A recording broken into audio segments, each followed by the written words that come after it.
ងវ័យសែនស្រសំផរកគ្មានប្រដូចឃើញហើយព្រឹកពួយលោកលួយមេត្រីនេត្រូវសំដំបងខំឲ្យភ្លេងទុកភ័យគេគិតស្រមៃតែស្រីមួយទេខ្វល់ណាំងនឹកណាំងប្រទាំងតាទុំជោគជងដូចគេវាយដំក្រៀមក្រមអត់ឡា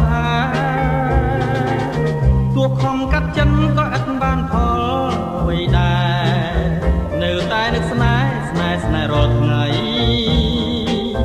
តើធ្វើមិនដេញនឹងភ្លេងទាំងមានមុនស្នេហ៍ដូចដួងខែរះពេញរស្មីពេលញញឹមសងខឹមជាប់ក្នុងហារតីឲ្យអាឡ័យគ្មានស្បាយជានីបាកាយប្រឆ្ងាយពី